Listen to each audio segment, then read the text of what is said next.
Exercise 4.3 study करने से पहले इसको रिमेम्बर करना है बहुत ही अच्छा से। मूलों का अस्तित्व d equal b square minus 4ac। 1 number d equal 0 अस्तित्व है, अगर d का वैल्यू 0 हो गया तो अस्तित्व है। 2 नंबर d बड़ा होगा 0 से, अगर d बड़ा होगा, d का जो वैल्यू होगा डिस्क्रिमिनेंट का 0 से बड़ा होगा तो अस्तित्व है। नेक्स्ट 3 नंबर d का वैल्यू छोटा होगा और 0 बड़ा होगा, यानी d का वैल्यू जो होगा ये छोटा हो जाएगा, 0 से छोटा होगा, 0 से छोटा होगा तो अस्तित्व नहीं है। 4 नंबर में d इक्वल ऋणात्मक, d का अगर रिजल्ट आएगा ऋणात्मक में, कोई भी माइनस नंबर आएगा, जैसे -1 आ गया, -2 या कुछ भी आ सकता है माइनस में, -100, -50, -17 ऐसा कुछ भी आ जाएगा।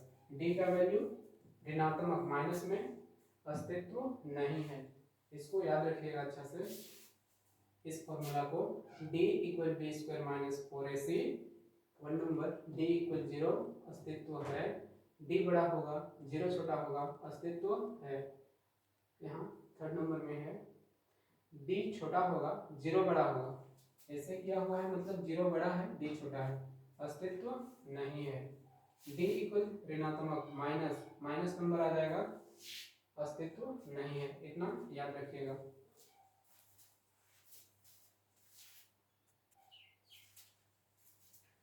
प्रश्नावली 4.3 निम्न द्विघात समीकरणों के मूलों की प्रकृति ज्ञात कीजिए, यदि मूलों का अस्तित्व हो तो उन्हें ज्ञात कीजिए। अगर मूलों का अस्तित्व है तो उसको सॉल्यूशन करना है, नहीं तो नहीं करना है। इससे पहले अगर आप इंट्रोडक्शन वीडियो पार्ट 1, पार्ट 2 और पार्ट 3 नहीं देखे हैं तो पहले देख लीजिए, ताकि हमें कोई प्रॉब्लम ना हो।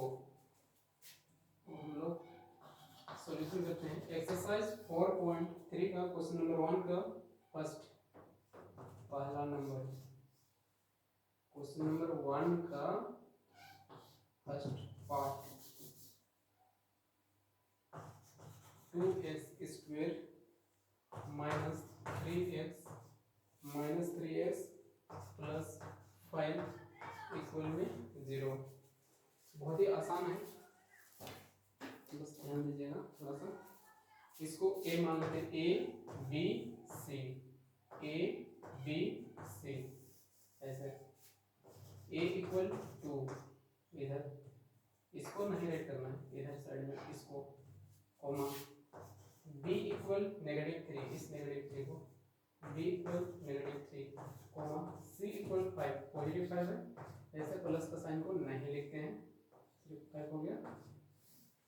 अब फॉर्मूला होता है d equal b square minus 4ac, बहुत ही आसान है, छोटा सा फॉर्मूला है। d का वैल्यू बी स्क्वायर -3 का पावर हो जाएगा यहाँ पे 2, -4 है तो 4 होगा, a का वैल्यू 2 है, यहाँ पे 2 राइट कर दिए दिस, और c का कितना है 5, दिस। d इक्वल 3 को 2 टाइम्स, 3 दिया 9, 2 बार में माइनस माइनस हो जाता है प्लस, अगर इसका पावर सम संख्या है तो पॉजिटिव होगा साइन, 9 हो गया, माइनस 4 दूना 8, 8 5 40। अब इसको माइनस करेंगे तो हो जाएगा -31, घटाएंगे तो कितना होगा -31 होगा।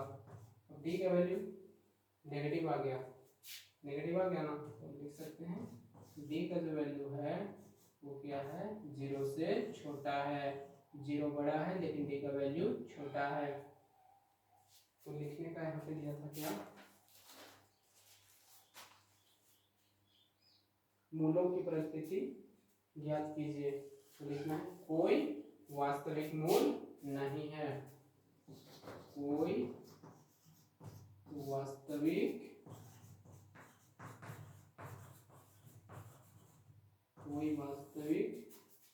मूल नहीं है, कोई वास्तविक मूल नहीं है, ऐसा सिंपल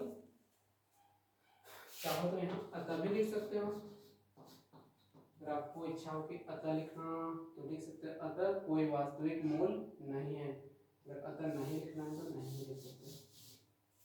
इस टाइप का इसका आंसर हो गया, बहुत आसान है।